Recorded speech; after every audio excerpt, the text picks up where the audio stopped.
Buenos días. Bueno, Hoy nos acompaña Edwin Ubarnes, joven investigador e historiador egresado de la Universidad del Atlántico, con quien estaremos conversando sobre la importancia de conocer la verdadera historia de nuestros pueblos, especialmente la de Chiriguaná, y sobre el valor de la investigación histórica, seria y documentada. Bienvenido, Edwin. Gracias por acompañarnos. Edwin, ¿quién es Edwin Ubarnes?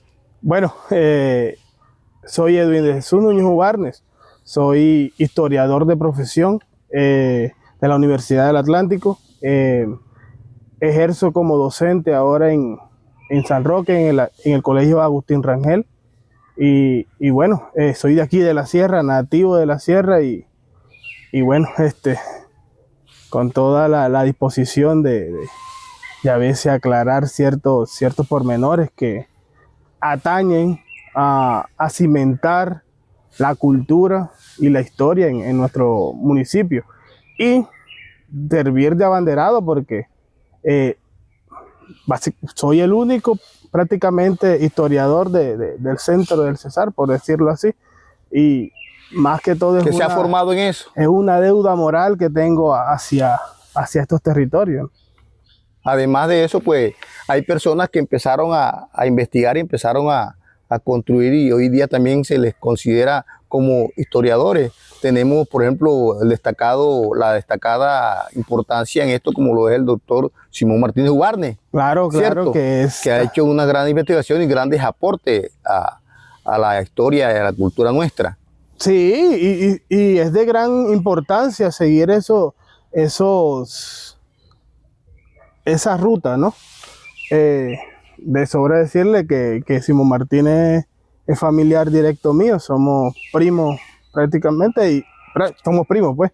Y hemos tenido una conversación amena también sobre estos pormenores. Me dio también base para mi tesis. La historiografía es muy celosa.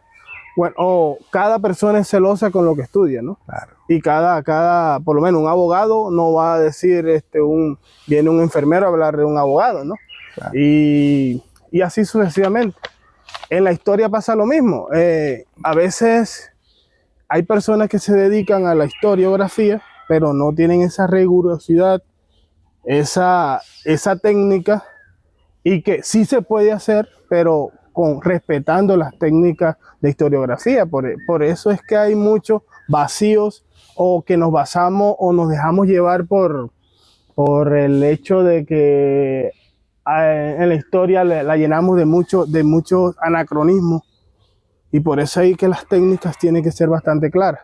No digo de que todas las personas, sino es que uno tiene que tener las técnicas bien claras, basarse en documentos, y que la historia también, cuando uno estudia historia, nos enseñan a manejar los archivos, tanto fuentes primarias, secundarias, y cómo tener ese... ¿Se formó en eso? Sí, claro. Lógicamente que tiene una concepción bastante amplia, Edwin.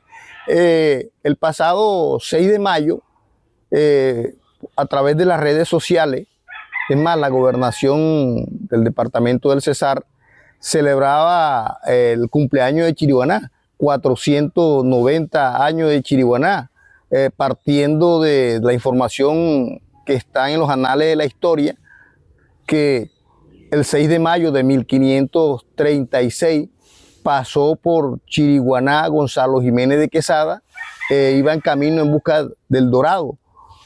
¿Qué nos responde respecto a eso? Bueno, las crónicas son muy claras en ese sentido. Decir de que hubo una fundación es totalmente errado. Históricamente es errado. ¿Por qué? Porque ¿cuáles son los propósitos de una fundación?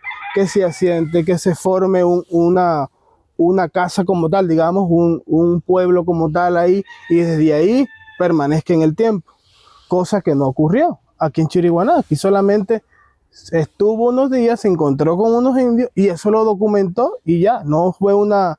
Sí, estas son ahí que también tomarlos con pinzas, porque algunos estaban formados, sí, claro, en universidades, otros no. Algunos inventaban y otros decían la realidad. Sí, eso, por lo menos eso del Dorado, de que eso lo magnificaron mucho. O sea, hay que también saber qué palabras hay que agarrar de ahí. Edwin, nosotros sabemos, la historia lo dice,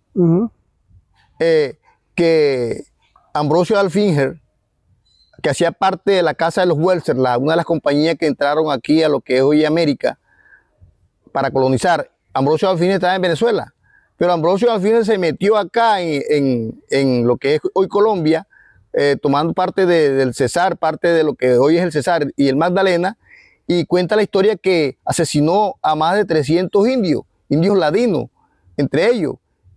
Hizo un desastre, creó una desgracia. Eso le generó un problema con la otra casa que se encargaba de la conquista en esta parte de la gobernación del Magdalena.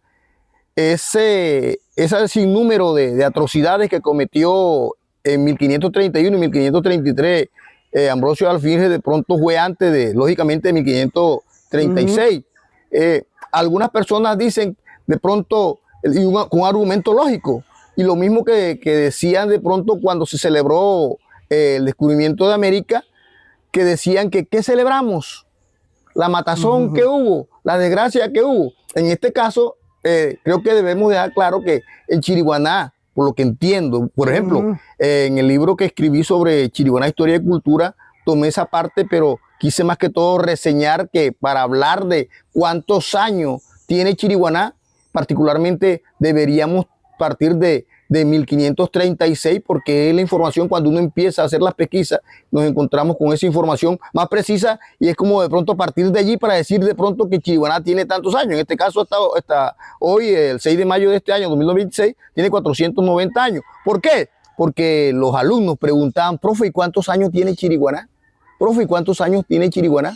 Ya, hay algunos argumentos que algunos dicen, no, a Chiriguaná hay que celebrarle su tiempo el 8 de septiembre, otros en junio. Ellos tendrán sus argumentos, claro, porque de verdad, como dice usted, los que no se han especializado en ser historiadores, los que no han profundizado, pero tienen de pronto el ánimo, sí, no van a considerarse como historiadores, sino de pronto con una facilidad para escribir y empezar a narrar. Eso sí, respetando la historia y no decirle mentira al pueblo, porque vamos a dejar en oscuro nuestra propia historia. Ahí están los vacíos que hay que ir llenándolos. Y los anacronismos, no meter una cosa en otra cosa, y así es muy difícil. Pero de verdad, Chiriguaná es compleja por el hecho de que yo a veces comparado cuando estaba en la universidad, comparaba mucho el hecho de que Chiriguaná y Barranquilla tengan la misma línea histórica. Porque hay un debate encarnizado en Barranquilla de que no se fundó, sí se fundó, que desde el 8 de abril no es. El mismo que se da aquí en Chiriguaná. El mismo que se da. Pero en Chiriguaná sí hubo refundaciones. Sí, claro, el hecho, pero habían pueblos indios, que es lo más importante. Y desconocer eso, ahora que estuve en las redes sociales, ahora cuando usted, profesor, subió algo y había un ferviente defensor de que aquí no se puede hablar de que hubo pueblos indígenas porque no caminan por aquí. Es que esos argumentos no los podemos hacer. ¿Por qué? Es desconocer la misma historia. Se pueden, pero no se debe. No se debe. ¿Por qué? Porque entonces, si no vemos a los indios, respetando la palabra, porque a veces aquí ya estamos en un mundo bastante susceptible a las palabras, porque si no vemos a las personas indígenas caminando con su huacal, ya no podemos decir de que aquí no.